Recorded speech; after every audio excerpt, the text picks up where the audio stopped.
sebuah struktur, baik gedung maupun jembatan.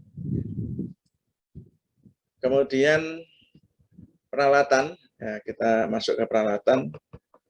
Untuk mengereksi atau memasang komponen pracetak ini kita perlu alat ini. Alat transportasi ya, itu bisa truk, trailer, dan lain-lain. Kemudian crane, ini alat angkat ya, yaitu mobil crane atau yang crawler atau yang tower ya. Ini ada 3 macam. Kalau di daerah, kalau kita ada di proyek jalan, tower ini nggak diperlukan. Tower crane ini hanya diperlukan untuk bangunan-bangunan gedung. Tapi yang crawler crane maupun yang mobil crane kadang diperlukan untuk pekerjaan jembatan atau jalan. Kemudian kalau untuk hydraulic jack, ini biasanya untuk pekerjaan jembatan. Biasanya sangat penting ini tentang hydraulic jack. Ini adalah alat angkat, alat dongkrak ya dongkrak untuk mengangkat balok, atau di gedung juga kadang diperlukan ini hydraulic jack.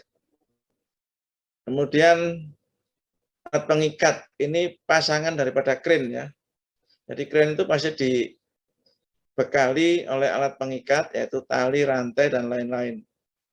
Ya, termasuk kaitnya dan penguncinya. Ini alat untuk mendirikan sebuah struktur yang terdiri dari elemen-elemen precast. Elemen precastnya ada 6 itu yang sudah saya sebutkan di atas. Kemudian apa yang kita harus lakukan ya? Kita harus lakukan untuk membuat suatu struktur precast ini. Terutama di dalam pekerjaan lifting dan erection elemen beton pracetak. Itu yang pertama adalah menghitung berat elemen beton pracetak. Ini penting sekali untuk kita hitung karena elemen beton ini kita bisa hitung di atas kertas ya. Kan pada saat gambar itu kan ada dimensi ya, ada ukuran. Kemudian ada material ditunjukkan di situ, tidak tahu baja atau beton atau kayu atau yang lain. Nah, dari situ kita bisa ukur, kita bisa hitung volume masing-masing komponen itu. Nah, tujuan kita untuk menghitung berat elemen beton pracetak ini silakan diuraikan sendiri ya, saya cuma pokok-pokoknya saja. Nah, ceritanya silakan Anda dengar cerita saya ini. Kalau dicatat silakan. Jadi elemen beton pracetak ini, kalau kita hitung beratnya, gunanya adalah untuk menentukan kapasitas crane. Kapasitas crane ini kan mulai dari kapasitas kecil sampai besar. Nah, kita bisa menentukan kalau yang kita angkat misalkan elemennya itu 10 ton, kita harus punya crane berapa. Ya, gitu ya. Nah, saat saya tahun berapa dulu, 98, saat saya mengangkat balok beton pracetak di Gubeng, di atas rel itu balok yang diangkat, setiap baloknya itu beratnya 80 ton. Nah, 80 ton ini saya harus angkat dengan alat apa? Nah, karena kita itu mengangkat sesuatu barang yang kita tidak tahu terjadinya seperti apa, maka kita punya safety, harus punya safety, keamanan ya. Keamanan. Nah, keamanan itu biasanya dipasang di kisaran angka 3 ya sampai 5. Saya pada saat itu saya pasang angka keamanan itu 5. 5 berarti kalau 5, 80 ton tadi itu menjadi 200. Menjadi 400 ton ya. 80 kali 5 kan 400. Sehingga saya membutuhkan crane 2 biji, masing-masing 200 ton. Ya, masing-masing 200 ton. Nah, itu nanti untuk angkat balok yang cuma 80 ton. Loh, kenapa kok besar banget ya? Nah, karena safety tadi itu 5. Nah, safety itu sangat tergantung dari keberanian para engineer. Kalau kita berani dengan safety faktor 3, ya silakan, tidak masalah. Tidak masalah. Nah, saya dulu waktu sekolah, itu diajari sama dosen saya dulu. Kalau ini saya turunkan ke kalian nanti. Kalau mau menentukan sesuatu yang kita tidak tahu, anunya apa namanya, gerakannya, atau tidak tahu talinya, atau tidak tahu alatnya, itu pasanglah dengan safety factor 5. Nah, waktu itu saya tahun segitu itu ya masih, istilahnya masih muda ya, jadi pengalaman mungkin agak kurang. Sehingga saya pasang safety factor itu 5. Sehingga balok yang 80 ton tadi itu beratnya itu bisa menjadi 80 kali 5 sehingga 400 ton. Kalau saya pasang kren 2 buah 200 ton, itu sudah pas 400 ton. Ya, akhirnya saya menentukan kren, aku pasang kren aja 200 ton. Lah kalau kontraktor yang menentukan, karena pada saat gubeng itu saya berlaku sebagai perencana dan pengawas. Sehingga untuk menentukan supaya tidak gagal ini ya, supaya tidak gagal dalam pengangkatan itu, pengawas itu menentukan safety factor 5. Nah, karena safety factor 5, maka saya menentukan untuk pasang 2 kren masing-masing 200 ton. Berarti kalau dijumlah 400 ton. Jadi itu untuk berat itu kita hitung untuk keperluan pengangkatan. Karena kalau kontraktor yang menentukan, dia cenderung menentukan kren yang kapasitas kecil karena biayanya murah. Ya, murah tapi risikonya tinggi. Nah, ini tidak kita inginkan. Ya. Pada saat LRT Palembang ya, LRT Palembang itu dipakai ngangkat balok, krennya kurang besar sehingga krennya itu apa ya? Krennya itu menjadi nungging gitu loh. Ya karena kebesaran alat. Tadi kalau kren misalkan begini, ya, ini begini, ini alat angkatnya misalnya ini bomnya, ngangkat elemen gitu ya. Karena dia apa namanya? Kekecilan kapasitas, maka kren ini berubah dia, atau istilah orang Jawa bilang itu jungkel. Jadi dia jadi begini dia.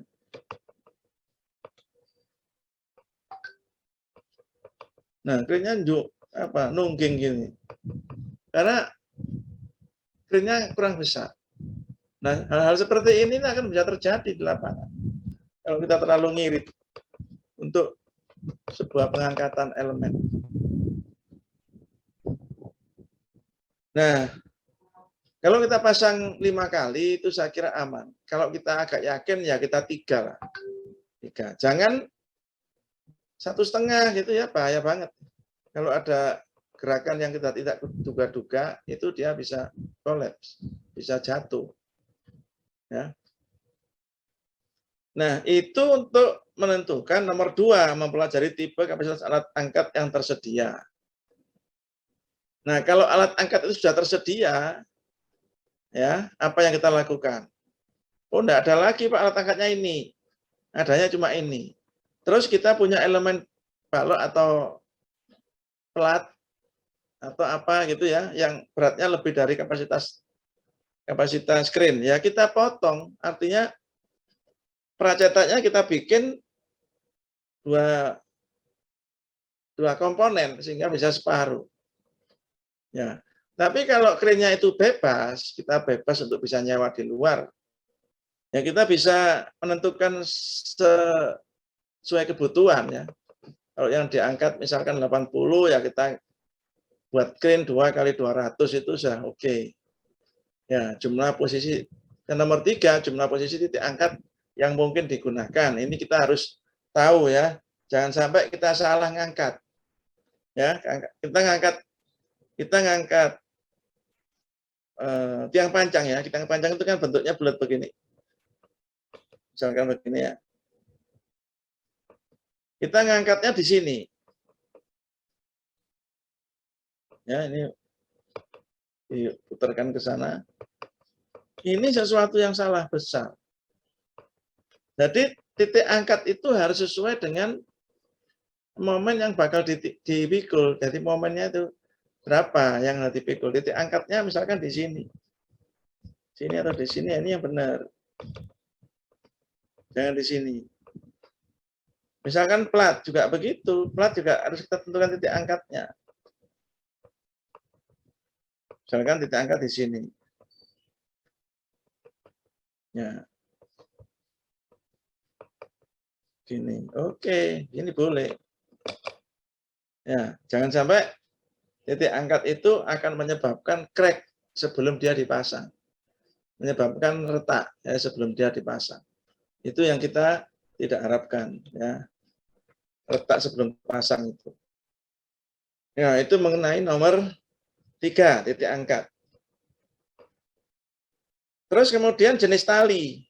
Tali angkat ini. Ini juga kita harus punya safety. Tali angkat juga kalau misalkan alat angkatnya punya safety faktor 5 kali, tali ini juga harus kemampuannya 5 kali. Ya, jangan alat angkatnya 5 kali, talinya cuma safety-nya 2 kali, itu tidak imbang. Jadi sama-sama 5 kali. Kalau kita menggunakan alat angkat itu krennya mempunyai kapasitas mempunyai safety faktor itu 5 kali, angka 5, maka talinya juga angka 5.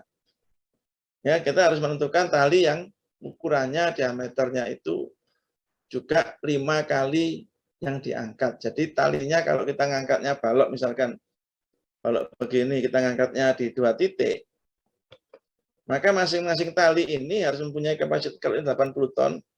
Contoh tadi ya. Maka harus mempunyai tali yang kemampuan angkatnya adalah 200. Di sini 200. Totalnya adalah 400. Itu adalah sama dengan 5 kali 80. Ya. Jadi itu. Jangan imbang, jangan nggak imbang ya. Talinya kemampuannya cuma 3 kali, tapi alatnya 5 kali nggak imbang. Ya, lebih baik kalau memang lebih baik talinya yang lebih daripada alatnya itu. Ya, tapi yang paling baik adalah sama. Keamanannya itu safety faktornya itu sama. Kalau 3 kali ya 3 kali, 4 kali 4 kali, 5 kali 5 kali. Ya. Kalau kita misalkan yakin di dalam lapangan itu, pengangkatan ini adalah benar-benar yakin, kita awasi, kita apakan gitu ya. Yang ngangkat juga sudah profesional katakanlah. Boleh kita menurunkan 5 itu menjadi 3, enggak apa-apa. Ya, tapi kalau kita masih nggak pengalaman, masih kurang, masih belum, ya kita pasang 5. Ya. Nah, terus tali itu juga harus hati-hati kita menentukan.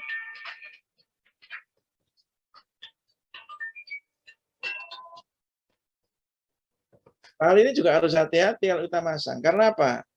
Karena tali misalkan butuh tali diameter 5 cm ya. 5 cm. Totalnya ya, dan terus dipasang tali 2 kali. Tapi totalnya ini juga 2 kali ini kalau di total juga 5 cm persegi luasnya. Jadi misalkan ini 2,5 cm persegi, yang ini juga 2,5 cm persegi. Ya, itu tidak boleh. Karena ini itu berbahaya. Tadi bukan berarti ini terus total menjadi 5 cm persegi. Nah, ini sesuatu keputusan yang salah. Karena kalau dia 2 kali 2,5, itu artinya tali itu mempunyai kemampuan 2,5 masing-masing tali. Kalau ketegangannya tali A dan tali B ini tidak sama, maka yang lebih kecil dia akan putus lebih duluan. Misalnya ketegangannya yang ini itu kenceng, ini tidak kenceng. Berarti kan yang kenceng ini kan akan putus duluan daripada yang tidak kenceng. Nah, kalau dia putus, berarti yang tidak kenceng menjadi kenceng, tapi kemampuannya cuma 2,5, padahal yang diangkat itu 5.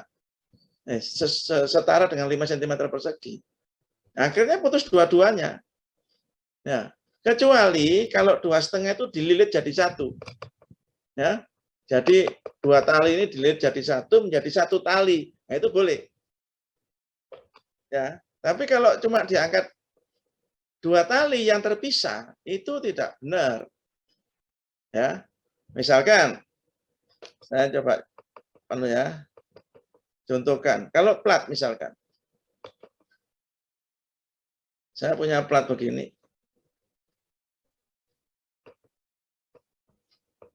Ada titik 4 ini.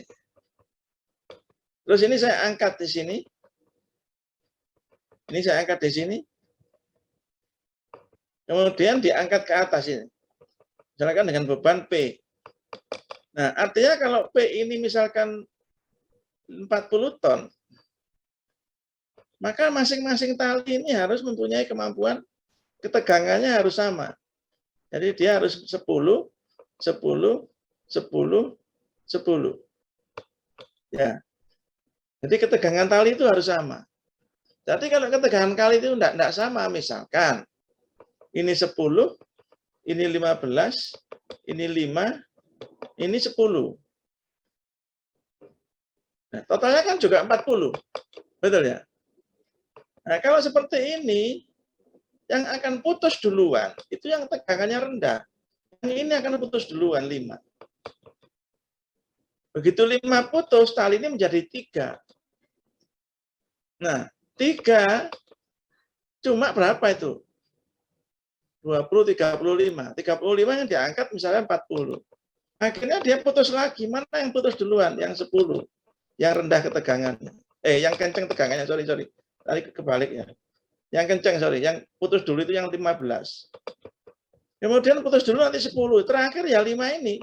Nah, 5 tinggal 1. Nanti dia menegang, dia putus juga. Akhirnya putus semua. Nah, itu mengenai ketegangan tali ya. Makanya cara ngangkat ada triknya supaya ketegangannya itu sama. Ya, nanti kita tunjukkan. Itu tentang tali ya. Jadi tali itu kalau besar dan kecil 2. Walaupun luasnya ini sama, ini misalkan 5, ini ya 5. Ini tidak direkomendasi. Kecuali kalau 2 ini dililit jadi 1 ya. Jadi 1 dililit gitu, jadikan 1 menjadi 5. Ya oke, boleh itu. Karena kalau dililit, ketegangan 2 tali itu pasti sama. Ya, itu mengenai tali. Itu yang nomor 4. Ya. Nomor 5, menghitung kekuatan elemen beton pracetak sesuai dimensi jumlah tulangan, umur beton, dan beban yang dipikul saat ereksi. Nah, kita kalau membuat beton pracetak, itu umurnya beton itu kan 28 hari. 28 hari. Pada saat dicor itu ada umur 14 hari. Ada umur 7 hari dan 3 hari. Kalau ini misalkan berapa? Misalkan 30 MPa. 14 hari kan enggak 30, mesti lebih kecil toh. Enggak tahu berapa, 0,9 katakan. Berarti sekitar 27 MPa. 7 hari katakanlah 0,8. Ini misalkan 0,6. Berarti sekitar 18 MPa. 0,7 kira-kira 2,21 MPa. Nah, kita mengangkat elemen ini kan tidak mungkin menunggu 28 hari. Nah, kalau ketunggu 28 hari lebih baik cash in situ kan, dicor aja sekali. Kan kita maunya cepat. Nah, kadang-kadang di 7 hari ini sudah kita angkat. Maka kenapa kita harus menghitung kekuatan beton pracetak ini sesuai dimensi dan umur beton? Itu karena pada saat kita ngangkat itu belum 28 hari, biasanya begitu. Sehingga tegangan izinnya itu tidak 30 MPa, tapi 21 MPa. Misalkan ya, seperti itu. Sehingga kita harus hitung ulang plat pracetak tadi itu dengan titik angkat yang sudah kita tentukan, dengan beban dia sendiri, tidak ada beban luar karena masih elemen. Diangkat di posisinya. Tidak boleh retak pada saat pengangkatan. Nah, harus kita hitung. Bebannya beban sendiri, belum ada beban hidup, ya, hanya beban mati saja. Atau mungkin beban pekerja yang ikut terangkat di dalam itu, bisa juga. Cuma kekuatannya tidak seperti 28 hari, kekuatannya lebih kecil. Itu gunanya nomor 5 itu, kita harus menghitung kekuatan elemen beton. Kadang-kadang di 14 hari, kadang di 7 hari itu sudah diangkat. Atau 3 hari, 3 hari dari tempat pencetakan elemen, misalkan kita membuat elemen beton begini. Ya. Ini 3 hari itu sudah dipindahkan ke tempat stok ya, penumpukan. Jadi disimpan dia, nggak diapa-apain. Nah ini kan diangkat juga.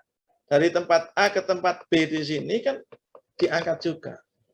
Pada saat dia diangkat, kita harus tahu posisi pengangkatannya yang benar. Kita harus tahu pada saat 3 hari itu tegangan izinnya berapa. Kemudian kita harus hitung dia retak apa enggak pada saat dia diangkat. Dengan umur beton yang 3 hari itu. Disimpan. Kemudian kadang-kadang dari 3 hari itu disimpan, terus umur 14 hari itu diangkat ke atas. Ya, untuk dipasang. Ya, itu juga harus dihitung lagi. Tegangan betonnya naik, kemudian 14 hari itu umurnya berapa, diangkat ke atas. Setelah di atas, diangkat di atas plat beton ini, nanti dia akan dicor dengan overtoppingnya. Dengan beton penutupnya itu. Dicor lagi di sini ya. Dengan ketebalan tertentu. Nah ini dihitung lagi. Dengan umur 14 hari, tegangan isinya berapa, bebannya beban sendiri, plus beban overtopping, beton basah. Belum dia komposit, karena plat precast itu biasanya tebalnya cuma sekitar 8 cm. Kemudian ditambah cor di atasnya itu kadang tambah 7 cm. Jadi totalnya adalah 15 cm. Kalau sudah komposit. Nah, pada saat beton ini basah, dia belum komposit karena betonnya masih basah, belum mengeras. Sehingga yang memikul adalah plat precast ini. Ya, pada saat 14 hari. Nah, pada saat 28 hari ini, dia sudah komposit. Ya, komposit, bebannya sudah total dia. Sudah beban sendiri, beban overtopping, beban hidup, dan seterusnya. Dicek lagi. Ya, dicek lagi. Dia mampu apa enggak. Umurnya naik, tapi bebannya juga naik. Ya, itu ya. Ini harus diperhatikan betul 1-6 ini. Terus mempelajari tipe sistem alat sambung yang digunakan antara elemen beton dan pracetak. Nah, sambungan beton pracetak ini ada 2 macam tuh.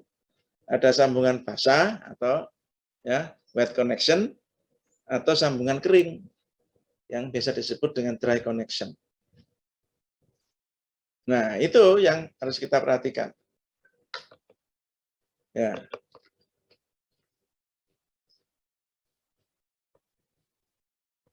Ada pertanyaan di sini? Ini penting ini. Jadi nanti kalian harus bisa menceritakan kalau saya tanya itu, misalkan. Kenapa kita dalam melaksanakan beton pracetak itu harus menghitung berat elemen? Karena harus bisa cerita, oh ternyata untuk menentukan kemampuan alat angkat. Kenapa kok harus menghitung kekuatan beton pracetak sesuai umur beton yang kita rencanakan? Oh, karena tahapan pracetak itu ada banyak ya, tahap penyimpanan yang di stockyard tadi itu 3 hari harus kita hitung kemampuannya. Tahap pengangkatan mungkin dalam umur 14 hari. Tahap finishing ya, pada saat umur 28 hari. Nah, itu harus kita bisa ceritakan kegunaan kita menghitung kekuatan elemen beton. Ya, dan seterusnya ya, mengenai 4 alat jenis tali angkat.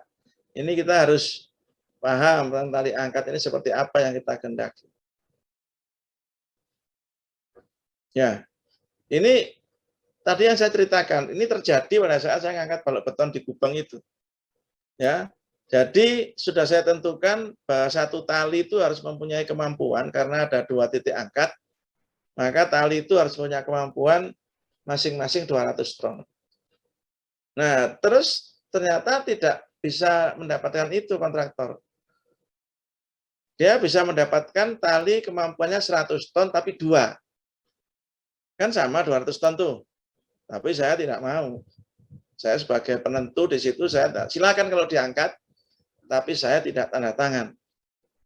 Nanti risiko tanggung sendiri. Nah, tidak berani dia. Kalau sudah pengawas seperti itu, mau maksa silakan. Nanti kalau ada runtuhnya, tanda tangan berita acaranya. Ya, akhirnya dia cari. Nggak ngangkat-ngangkat. Akhirnya jam 11 malam dia baru dapat pada saat itu. Tali yang diameternya besar, dia jadi satu ya, tidak ada 2 tali, kemampuannya 200 ton. Nah, itu baru saya setujui. Silakan diangkat. Ya, jadi ini bahaya. Pengawas ini bahaya kalau misalkan kita tidak tegas ya. Kita hanya asal-asalan ngawasi karena risikonya besar. Elemen apalagi pada saat itu kan di Gubeng itu kan di atas rel itu ya. Di atas rel itu kontraktor hanya diberi waktu pengangkatan itu mulai jam 11 malam sampai jam setengah 4 pagi. Setelah setengah 4, kegiatan lapangan harus berhenti. Karena sudah ada kereta api yang sudah beroperasi. Nah, kan kalau balok 80 ton itu jatuh terus mengenai kereta api ya kan bahaya banget. Nah, oleh karena itu keamanan kita harus tinggi. Makanya saya menentukan angka 5 itu. Karena berisiko banget di bawah itu. Itu kan di atas rel itu. Ya, kalau ada apa-apa bisa dikecrek semua itu. Pengawasnya, kontraktornya itu bisa diusut ya sama polisi, bisa dipanggil, bisa disidang gitu. Nah, jadi kalau mengenai pracetak ini kita harus sangat hati-hati, terutama kalau kita mengangkat elemen pracetak ini pada daerah-daerah yang cukup ramai. Ya, seperti kayak di Jakarta kan sekarang banyak LRT ya. LRT itu ngangkat baloknya itu kan juga mesti malam, tidak mungkin pagi. Pagi itu bisa macet banget. Nah, itu bentangnya kan 30-an meter untuk U-shape itu. Itu juga diangkatnya malam. Ya, pagi begitu mobil sudah mulai banyak, Jakarta biar tidak macet, dia harus berhenti. Jadi begitu ya. Risikonya juga besar. Jadi alat angkat, tali angkat, terus kait atau penguncinya itu harus benar-benar mempunyai kemampuan yang cukup besar ya. Kita punya spare kekuatan itu sampai 5 kali ya kalau daerah cukup berbahaya. Oke, gitu ya. Ada pertanyaan ini?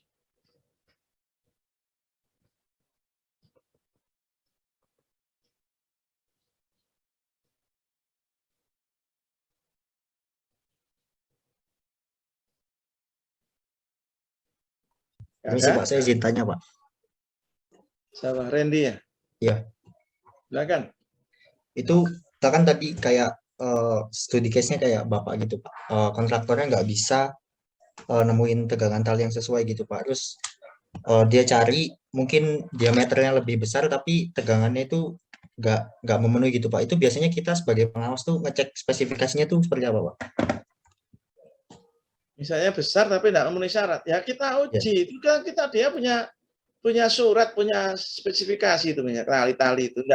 Enggak terus Pak ini kuat Pak kita percaya, enggak bisa begitu. Harus tertulis. Ya, harus tertulis. Harus ada sertifikatnya. Artinya kalau misalkan itu tidak ada ya kita harus ditunda dulu. Kita uji dulu di lab. Ditarik dulu tali itu sampai berapa. Kalau sudah sudah oke, katakanlah benar-benar 100 ton, katakanlah ya sudah, kita izinkan. Harus ada sampel atau sertifikat yang dikeluarkan oleh pabrik pembuat tali itu. Ya, tadi kalau ada apa-apa, pengawas itu tidak bertanggung jawab karena kita sudah mengikuti apa yang disampaikan oleh kontraktor yang dia pakai. Ya. Nah, kita engineer ini memang harus selamat ya. Jadi tidak boleh kita terus pasang badan, kalau di sini bahaya banget itu. Gitu ya, Baik, Pak. Randy. Ada lagi?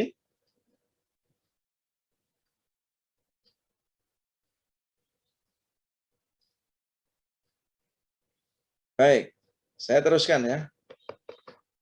Saya teruskan.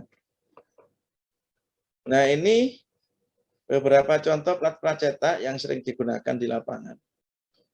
Kalau yang sebelah kiri ini ada yang bentuknya flat ya. Dia ini adalah flat. Ini adalah flat. Yang ini adalah hollow. Ini hollow tapi kecil ya. Nah, ini ada lubangnya.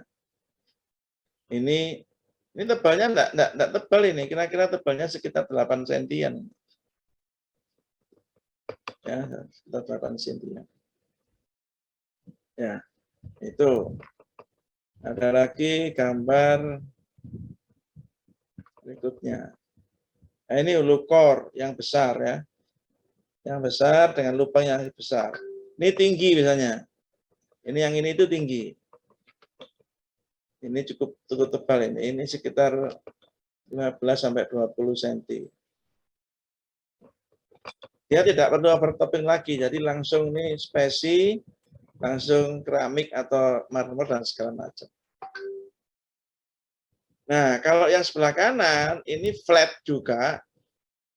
Dia half slab ya. Jadi separuh. Jadi misalkan plat itu tebalnya 15, ini dibagi 2, 8 dan 7.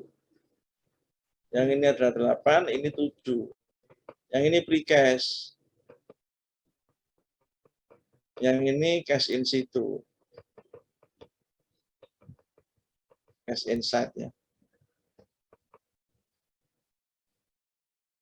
Gitu. Nah, ini harus komposit ini. Ini harus kasar, harus komposit. Atau ditambah shear connector begini. Ya, dia nanti kalau sudah 28 hari, dia jadi satu. Dia sudah bekerjasama dengan ketebalan 15 cm. Ya, gitu ya. Nah, kalau kita menggunakan plat precast, yang precastnya itu dibagi-bagi menjadi beberapa bagian, maka kita harus membuat plat itu menjadi plat satu arah. Plat satu arah itu apa? Apa plat satu arah? Ada yang tahu? Satu arah dan dua arah itu apa? Ada yang tahu?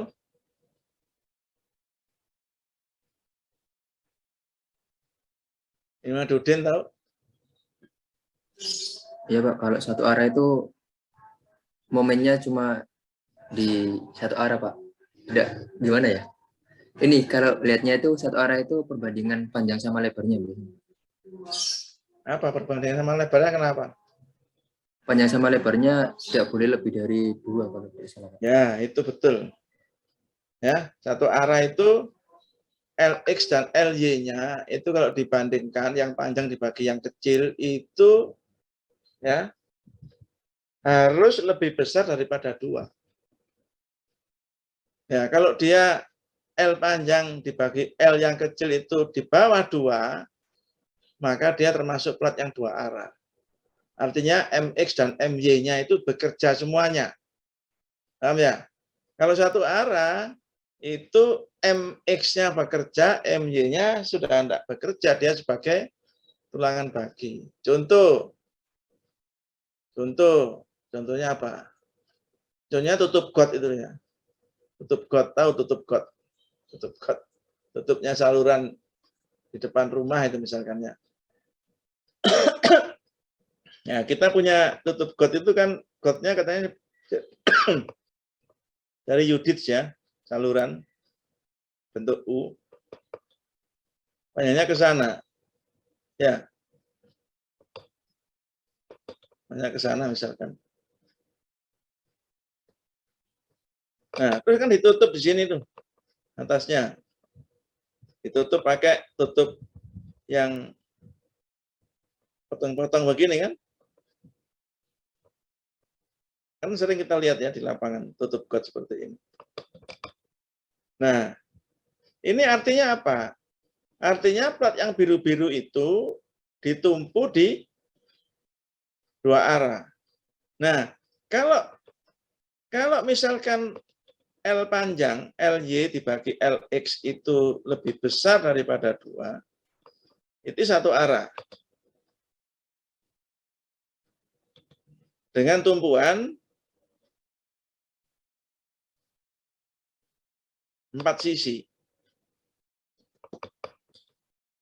4 sisi itu artinya kalau plat di sini plat ya. Ini ditumpu, ditumpu, ditumpu, ditumpu.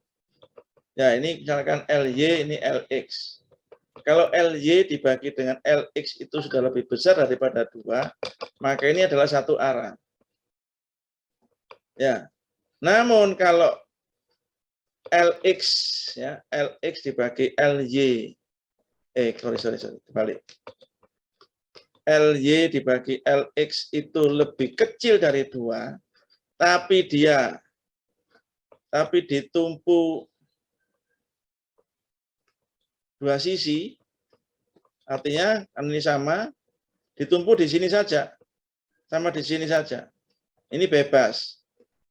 Ya, ini bebas. Ini bebas. Ini tetap satu arah.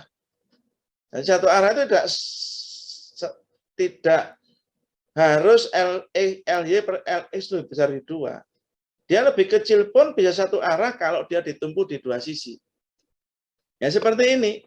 Contoh ini ya. Ini misalkan saya membuat panjang ke sana satu elemen ini misalkan lebarnya ini 1 meter ya. Terus saya buat ke sana juga 1 meter. Kan berarti LX dibagi LY atau LY dibagi LX kan sama dengan 1. Ya, kalau 1 kan dia lebih kecil dari angka 2. Tapi dia ditumpu di dua sisi, ini sama ini saja. Walaupun dia 1, sini 1, dia tetap satu arah. Ya. Nah, yang harus lebih besar dari 2 itu dianggap satu arah apabila dia ditumpu di 4 sisinya. Ngerti ya? Ada pertanyaan? Ini penting nih pas satu arah. Jangan sampai kita salah masang atau salah motong.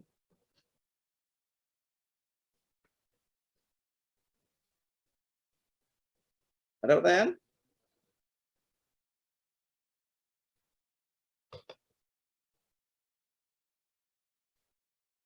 Izin bertanya, Pak. Kois. Izin bertanya, Pak. Oh, jadi untuk mengenai satu arah dan dua arah itu lebih menekankan pada nilai yang lebih dari 2 atau kurang dari 2 atau lebih daripada hanya 4 sampai 4 toan atau hanya 2 tumpuan itu, Pak? Kalau dua-duanya. Jadi kalau tumpuannya 4 sisi, dia LY dibagi LX harus lebih besar dari 2. Paham ya? Tapi kalau ditumpu di dua sisi, tidak tergantung dari ukuran LY per LX. Berapapun ukurannya, pokoknya dua sisi, itu satu arah. Paham? Paham, Pak. Nah, misalkan sekarang, ini penting ya, nanti kalau di lapangan kita buat pracetak ini jadi kacau nanti. Nah, ini coba, ini gambar berikutnya apa tadi? Ini sudah ngangkatnya. Jadi saya gambarkan di sini aja ya. Misalkan saya punya denah plat beton.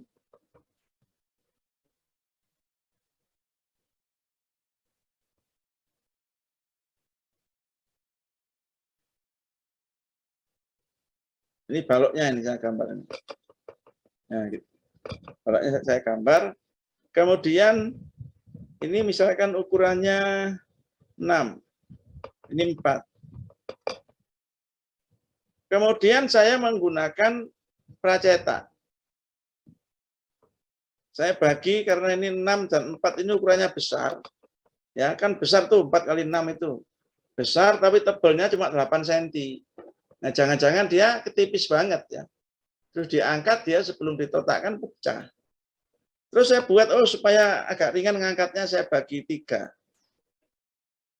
Ini. Oke? Saya bagi 3. Nah, berarti plat yang kecil-kecil dari 3 ini tumpuannya, kalau yang ini tumpuannya 2. Tumpuannya 2. Ini tumpuannya 3. 1, 2, 3. Ini juga 3. 1, 2, 3. Tumpuan 3 itu hampir sama dengan tumpuan 2. Jadi kita anggap dia sebagai plat satu arah. Jadi tulangannya yang dipasang itu tulangan pokoknya ke sini. Tulangan pokoknya. Ke sini arahnya. Yang ke sana tulangan bagi. Yang ke sana tulangan bagi. Ini bisa jarang-jarang ini. Nah, ya. Namun setelah jadi, setelah dia digandeng begini, platnya ini, kemudian kan jadinya 4 kali 6 tuh. LY-nya 6, LX-nya 4. Berarti kalau kita bagi, LY per LX itu sama dengan 6/4. Sama dengan 1,5. Lebih kecil dari 2. Berarti ini 2 arah. Ya, ini tidak boleh. Seperti ini tidak boleh. Jadi kalau platnya aslinya itu 4 kali 6, kita bagi menjadi 3 plat yang masing-masing plat satu arah, ternyata sudah dirakit dia menjadi 2 arah, itu tidak boleh. Kalau dia sudah satu arah, maka platnya harus plat satu arah. Gitu ya. Nah, solusinya bagaimana supaya tetap satu arah? Ini harus kita bagi menjadi tambah balok anak satu lagi di sini. Nah, begini. Jadi ini tetap precast. Precastnya tetap ini precastnya ya. Bagi 3. Ini precastnya. Ini kan satu arah juga tulangannya ke sana kan, tulangannya. Satu arah kan, dia 2 tumpuan. Setelah jadi, dia juga satu arah karena LY, LX itu lebih besar dari 2. Karena ini menjadi 2, ini tetap sama dengan 6. Ya, 6/2 kan sama dengan 3. Bisa dari 2, ini berarti satu arah. Ngerti ya maksud saya? Jadi solusinya kita nambah balok anak di situ. Kalau tidak pakai balok anak, maka precastnya harus utuh. Jadi saya hapus semua. Kalau tetap 4 kali 6, tidak pakai balok anak, maka precastnya harus semua ini precast jadi 1. Jadi kita harus mempunyai plat yang utuh 4 kali 6 dengan ketebalan 8 dan diangkat pada umur sekian hari. Nggak tahu 7, nggak tahu 14 hari. Karena plat yang precastnya ini sudah plat 2 arah. Ya toh? 2 arah, kemudian dipasang menjadi plat 2 arah juga. Nah, ini boleh. Kalau 2 arah menjadi 2 arah, boleh. 2 arah menjadi 1 arah, nggak bisa. Jadi harus sama. Ya, karena kalau 2 arah itu MX, MY-nya bekerja sama-sama. Tapi kalau 1 arah yang MX atau MY saja yang bekerja, tergantung arahnya yang kemana. Paham ya? Ini kita harus pahami. Jadi kita jangan merubah di lapangan karena kita seorang MK katakanlah ya. Manajemen konstruksi yang mengawasi di lapangan. Kemudian di lapangan itu terjadi kendala. Waktunya terbatas. Ya, ini kan urusannya MK tuh. Kalau waktunya terbatas itu. Sehingga terus pengawas memutuskan untuk metodenya dibuat pracetak. Nah, kita punya plat ukurannya 10 kali 10 misalkan. Ya. 10 kali 10. Kemudian di lapangan diputuskan menjadi 2 meteran. Jadi menjadi precase-nya menjadi 1, 2, 3, 4, 5. 1, 2, 3, 4, 5. Jadi gini, dipercetak begini. 2, 3, 4, 5. Ini suatu keputusan yang salah. Karena biru-biru itu plat satu arah. Ya. Ini berarti kan masing-masing kan 2 meter. Nih. Ini 10, ini 10. Ya. Jadi biru-biru itu yang warna biru itu adalah plat satu arah. Ini plat satu arah. Setelah dirakit, dia menjadi plat 2 arah. Yang merah ini menjadi plat 2 arah. Ini tidak bisa. Bahaya nih, nanti di sini akan retak-retak semua di sini. Dari sini nanti akan retak-retak semua. Karena momen yang ke arah sana ini bekerja, bukan arah sini tok. Nah, kalau sudah dia menjadi 2 arah, nah, nanti akan terjadi retak-retak di sini.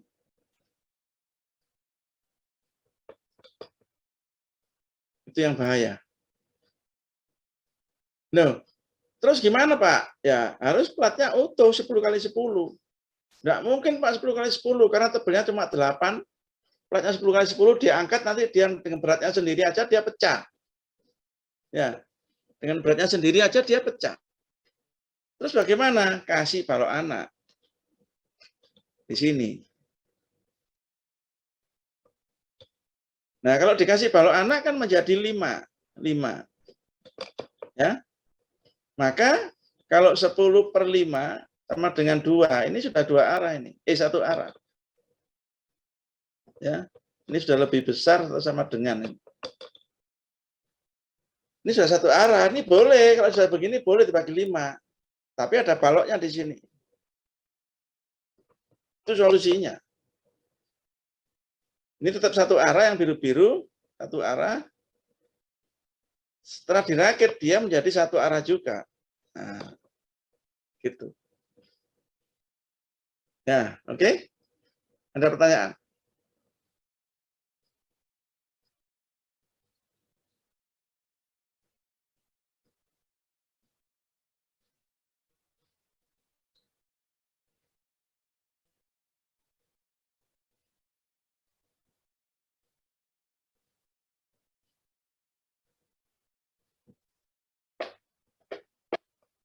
Ya?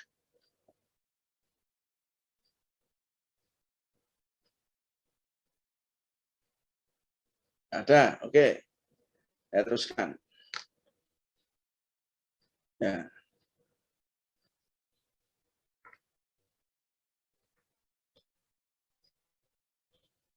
Terus pengangkatannya. Sebentar ya. Saya tunjukkan, nah ini. Ini nih. Kalau tadi precast tadi itu kita pasang,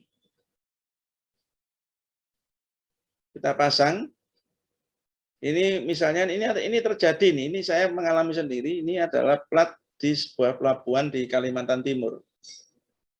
Dia ukuran anunya, ukuran baloknya ya, dimensinya apa ya, ukurannya baloknya itu 5 kali 5, 6 kali 6.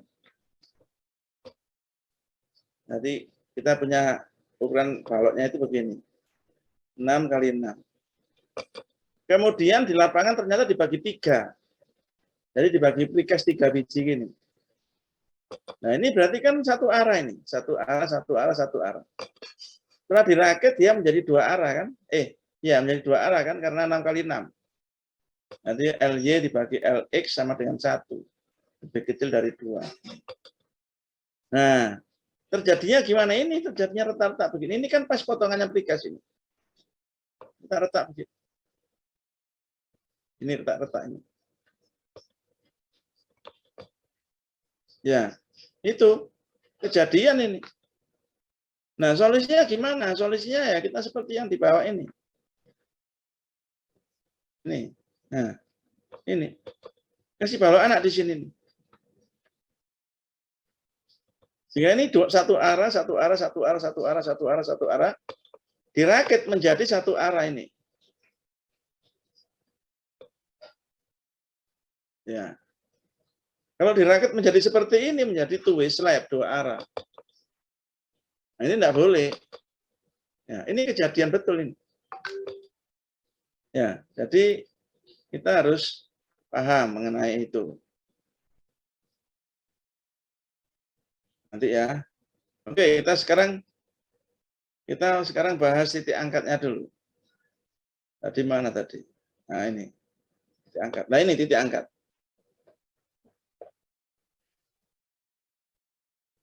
Yang saya katakan titik angkat tadi, bahwa ketegangan tali yang ini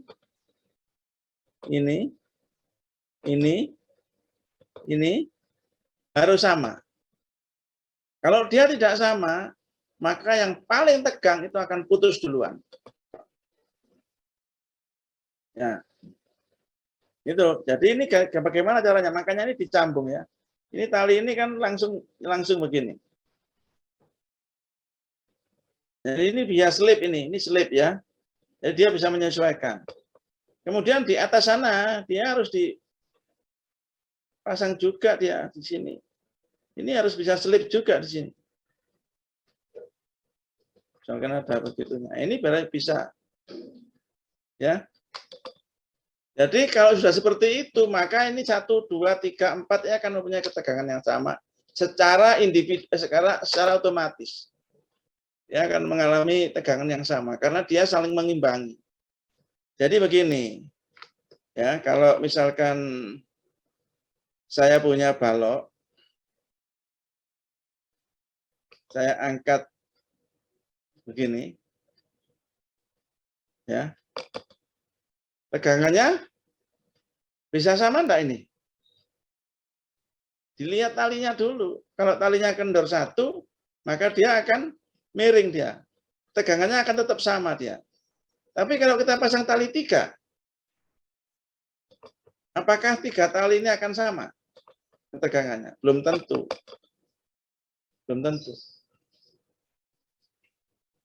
Ya, makanya kita harus membuat dia sama secara mandiri. Artinya dengan sendirinya dia akan menyamakan ketegangannya. Caranya bagaimana? Kita pasang beberapa roll ya di tempat tertentu. Ya, kita lihat sini.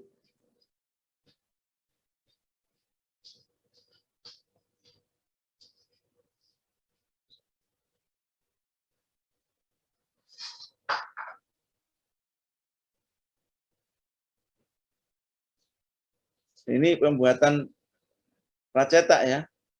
Pracetak nanti kita angkat ke atas, baru nanti kita cor overtoppingnya. Ini contohnya.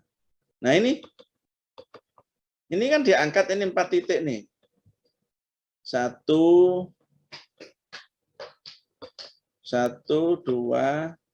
3, 4 titik. Ini 4 titik, 4 tali itu ketegangannya harus sama. Kalau enggak sama, dia nanti akan putus satu yang paling tegang. Kalau dia sama, ya enggak akan putus karena dia memikulnya sama. Nah, ini adalah plat satu arah. Dipasang untuk plat satu arah ini nanti di sini ya masangnya. Mungkin begini. Ini satu arah ini. Satu arah ke satu arah seperti ini ya.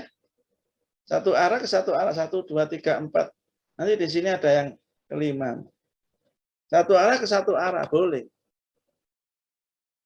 Jangan sampai yang saya ceritakan tadi. Satu arah menjadi 2 arah itu tidak boleh. Gitu. Ya. Oke, ada pertanyaan? Tentang satu arah dan 2 arah? Kalau masih bingung silakan tanya, nanti saya terangkan lagi.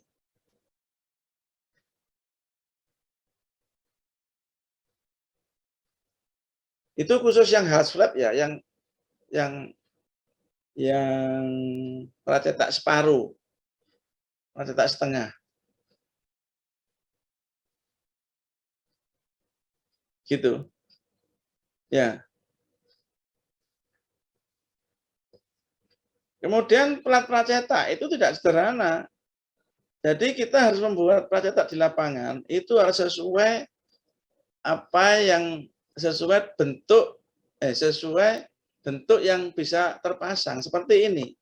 Ini yang titik-titik ini itu adalah tumpuannya pracetak, yang kotak pracetaknya itu ini ya, misalkan. Ini pracetaknya ini.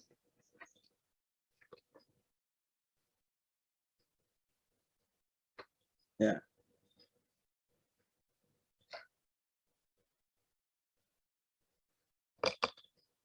Di dalam membuat pracetak harus bisa terpasang. Makanya yang ini tidak boleh dipasang kotak begini. Kita harus membuat pracetak seperti yang di sebelah kanan. Jadi ada cowaan di sini ya. Ini adalah tempat kolom. Kalau dibuat lurus ini tidak bisa masuk. Jadi ini harus dipotong ini. Nah, motong beton kan tidak bisa, motong geraji itu kan sulit ya. Yang saya warnain merah ini harus dipotong. Jadi dia harus dicetak pada saat dia sebelum jadi. Sehingga nanti kalau dipasang, sehingga tinggal plek gitu ya, pas gitu. Nah, kadang-kadang di dalam TA itu ya ada yang membuat TA gedung sistem pracetak itu ya. Dia gambarnya itu begini, ini pracetak A. Maka ini adalah pracetak A. Ini gini gambarnya begini. Nah, tidak bisa dipasang ini. Ini akan kena kolom, tidak bisa dipasang. Makanya dia harus dibuat bentuknya seperti apa yang harus kita yang harus kita tentukan supaya dia bisa dipasang. Nah, kalau kolomnya enggak seperti itu ya enggak apa-apa kotak bentuknya. Tapi kalau enggak ya kita harus menyesuaikan. Modul platnya harus, half slabnya harus seperti itu. Gitu.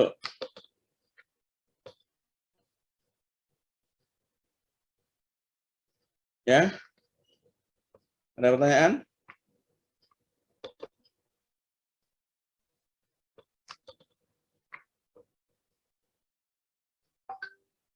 Ini keterangannya.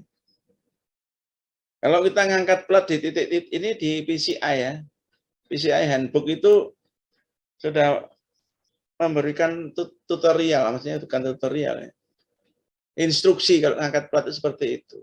Artinya ketegangan plat di sini itu harus sama. Ini harus sama.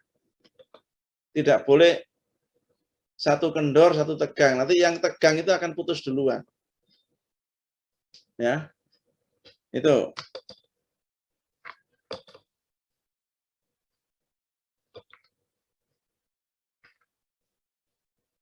Nah, ini salah satu usaha di mana untuk menghindari ketegangan berlebih di salah satu kabel.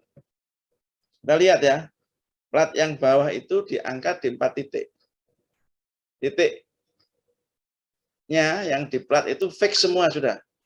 Mati. Ya. Kemudian kita angkat.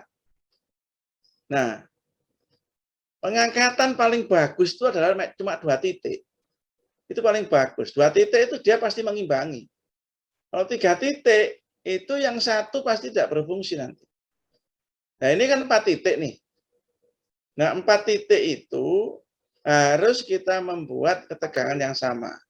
Ya, misalkan ini plat A, plat A, tali A, tali B, tali C, tali D. Ya. Nah, tali A dan tali B itu diukur panjangnya sama. Ya. Kalau tidak sama sedikit, dia akan mengimbangi. A dan B itu akan berimbang. Jadi kalau misalkan kita ngangkat tali begini, ini ada berat misalkan. Ini pasti imbang ini. Kalau dia kendor satu, misalkan ini kendor, ya kan miring begini nanti.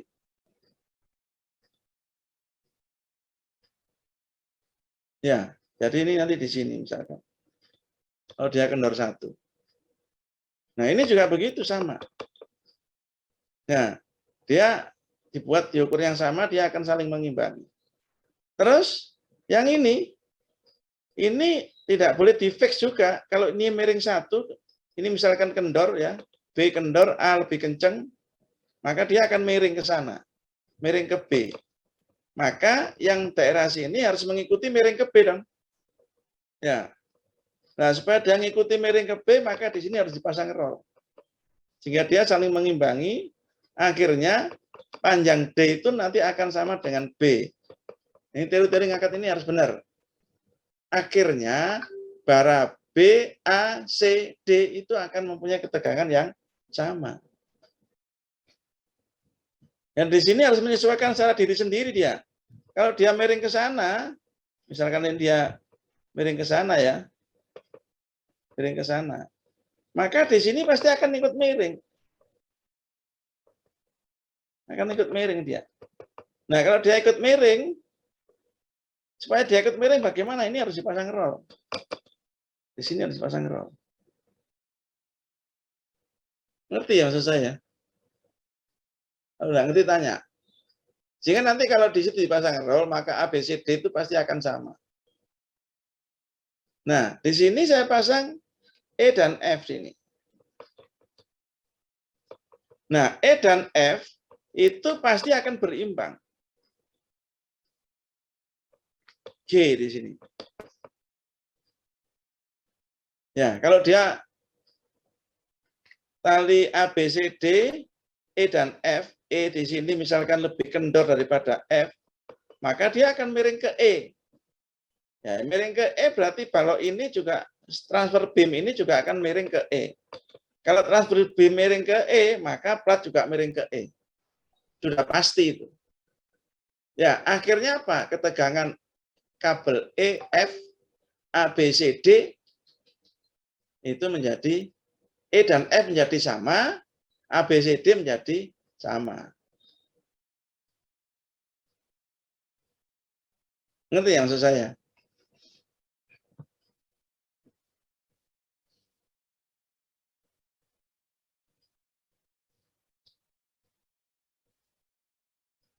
Gimana? Ada pertanyaan?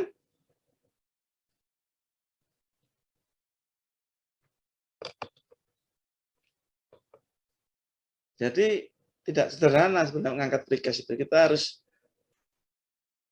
mengusahakan bahwa plat itu tidak mengalami cedera apapun pada saat dia diangkat ke atas, walaupun umurnya mungkin 3 hari atau mungkin 7 hari.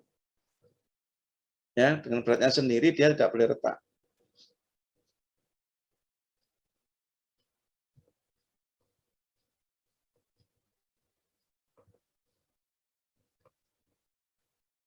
Ada pertanyaan?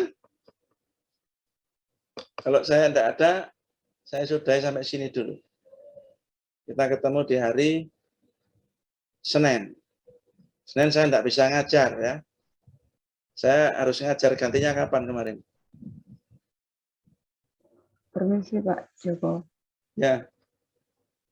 Kemarin sudah disepakati dengan Bapak, katanya penggantinya besok hari Kamis jam 9 pagi, Pak.